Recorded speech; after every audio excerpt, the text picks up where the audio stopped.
आत्ताच भारताचं बजेट केंद्र सरकारने जारी केलं आहे.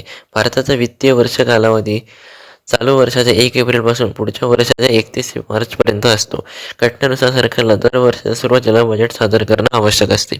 सोप्या शब्दात पाहायचं तर बजेट म्हणजे पुढच्या वर्षासाठी सरकारची वित्तीय योजना असते.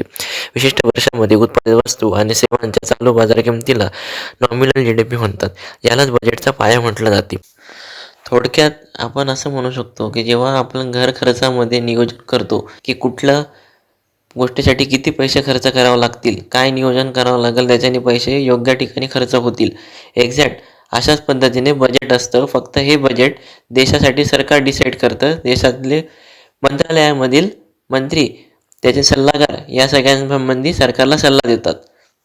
सोप्या शब्दात पाहायचं तर बजेट म्हणजे पुढच्या वर्षासाठी सरकारची वित्तीय योजना असते. विशिष्ट वर्षामध्ये उत्पादित वस्तू आणि सेवांच्या चालू बाजार किमतीला नॉमिनल GDP म्हणतात.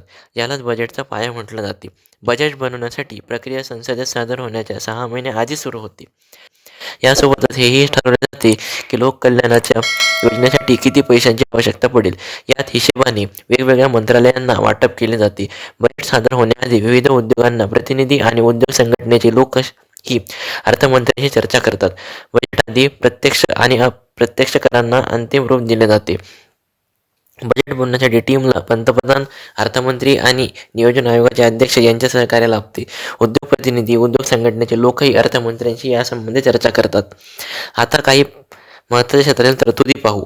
संरक्षण क्षेत्रासाठी 5,94,000 कोटी, शिक्षण क्षेत्रासाठी 1,39,000 कोटी, माहिती तंत्रज्ञानासाठी 74,000 कोटी, ऊर्जेसाठी 1,00,000 कोटी ते 2% एवढाच खर्च सुरक्षेवर होतो.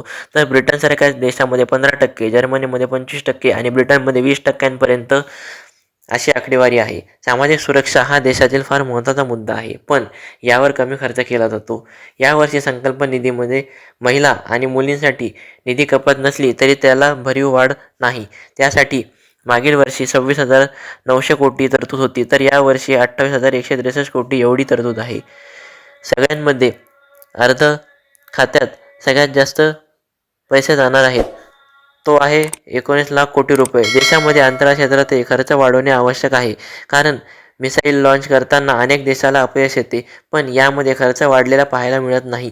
कृषी क्षेत्रासाठी 1,00,000 कोटी रुपये, वाहतुकीसाठी 5,98,000 कोटी रुपये अशी तरतूद आहे. कृषी क्षेत्र सरकारचा म्हणजेच भारताचा पाया मानला जातो. देशामध्ये 70 ते 80% लोक शेती आणि संबंधित व्यवसाय करतात.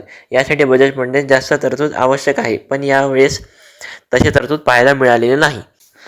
थोडक्यात आपण असं म्हणू शकतो की जेव्हा आपण घर खर्चामध्ये नियोजन करतो की कुठल्या गोष्टीसाठी किती पैसे खर्च करावे लागतील, काय नियोजन करावं लागेल, त्याच्याने पैसे योग्य ठिकाणी खर्च होतील. एक्झॅक्ट अशाच पद्धतीने बजेट असतं. फक्त हे बजेट देशासाठी सरकार डिसाईड करतं. देशातले मंत्रालयामधील मंत्री, त्याचे सल्लागार या सगळ्यांसंबंधी सरकारला सल्ला देतात.